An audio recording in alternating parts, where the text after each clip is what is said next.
मशहूर मैं तुमसे माजरत करना चाह रही थी। मुझसे? किस बात की भाई? तुम्हारी शादी वाले रोज शादी ने जो कुछ कहा उसके लिए असल में मेरी समझ में नहीं आ रहा था मैं क्या कहूँ। मैं बहुत शर्मिंदा हूँ मशहूर। तुम खाम से ही शर्मिंदा हो रही हो। शादी भाई को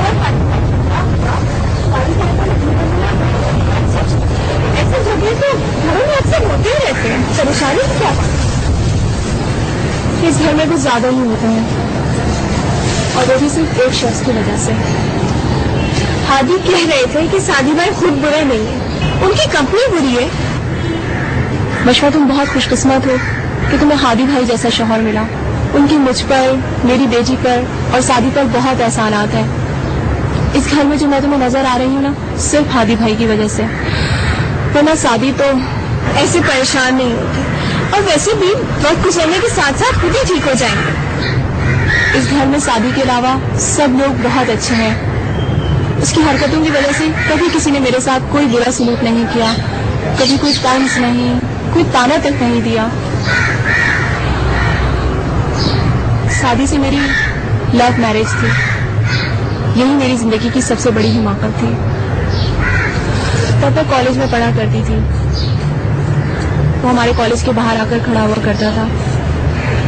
गर्ल्स कॉलेज के बाहर आकर खड़े होने वाले लड़के किस तरह के हुआ करते हैं ये मुझे जानना चाहिए था। मेरे घर वालों को जब मेरी और शादी की जान पहचान का पता चला तो उन्होंने मुझे बहुत समझाने की कोशिश की और ये साबित किया कि वो एक आवारा और निकम्मा लड़का है। सिर्फ खानदान अच्छा है तो क्या हुआ, उसका किरदार तो अच्छा नहीं है।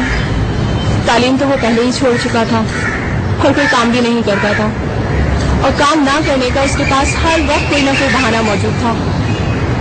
मैं ये समझती थी कि एक दफा मैं उसकी जिंदगी में शामिल हो जाऊंगी तो सब कुछ बिल्कुल ठीक हो जाएगा। मेरी जिद के आगे मेरे घर वालों ने घुटने टेक दिए।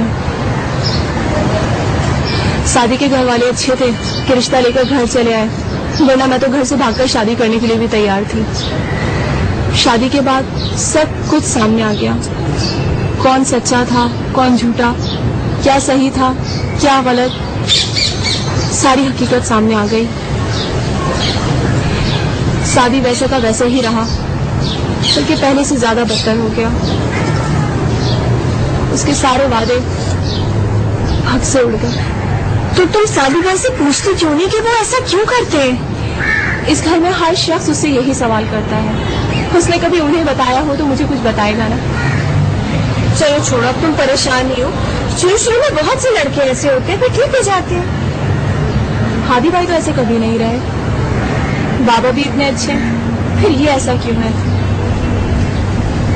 सब ठीक हो जाएगा भाई, तुम परेशान मत हो और शादी भाई भी ठीक हो जाएगा। चलो कुछ और बात करते हैं।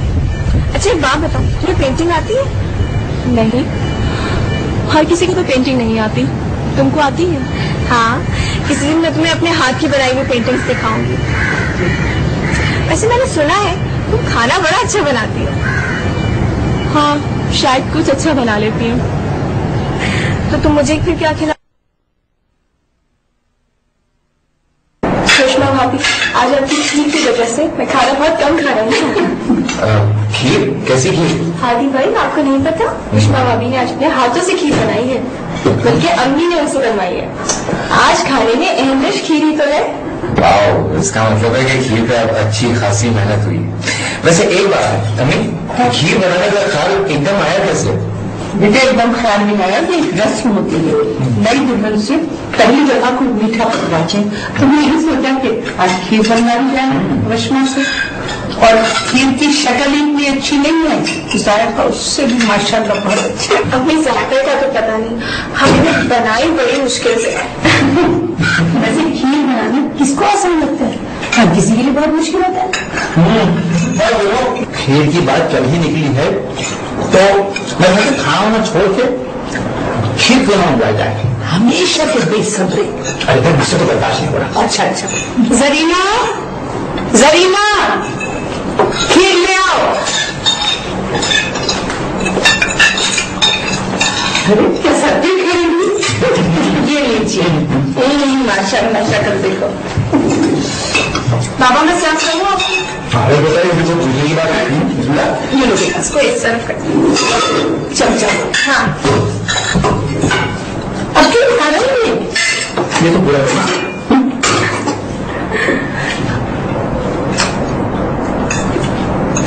दस ज्यादा मत।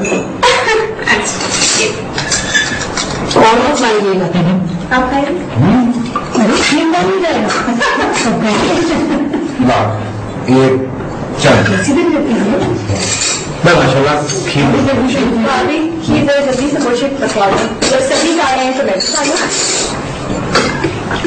वैसे एक बात है, खीर अच्छी खासी है, मैं तो बिना बड़ी कर रहा था। अच्छी खासी ऐसे क्या बना रहे हैं भाई? सीधा सीधा बोलिए ना, खीर बहुत मजेदार है। थोड़ा खाना तो दो मुझे, बस इस आटे में लेकर ठीक है। सर थाने से फोन आए हैं। थाने से फोन? जी जी, कोई बिलाल बात करना चाहते हैं।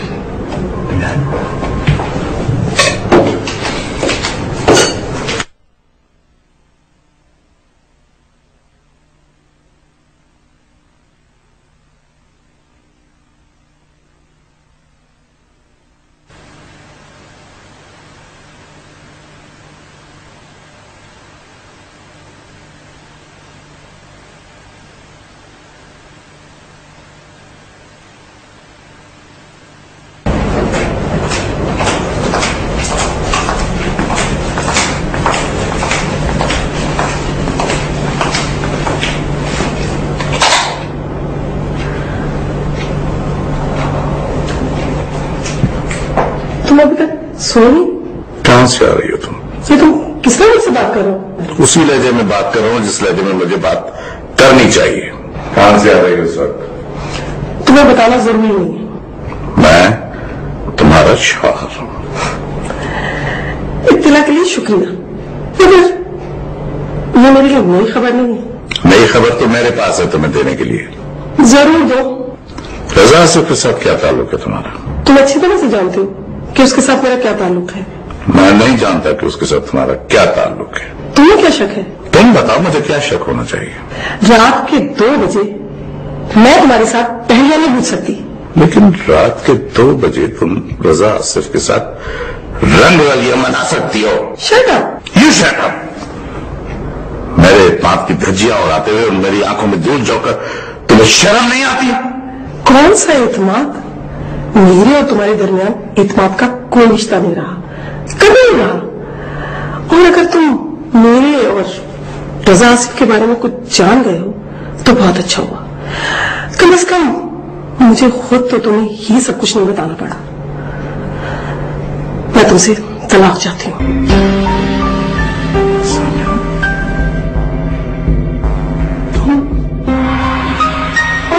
तलाक नहीं देगी तो मैं कोर्ट में जाऊंगी।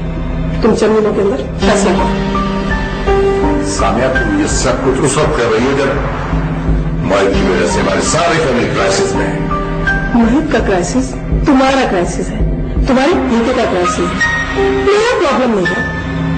तुम इसके बाप हो, वो तुम्हारे बताए हुए रास्ते पर चलता हुआ वहां तक पहुंचा। मैं क्या करूं? मैं तुम्हारी फैमिली के लिए अपनी जिंदगी और खुशियों की कुर्बानी नहीं दे सकती।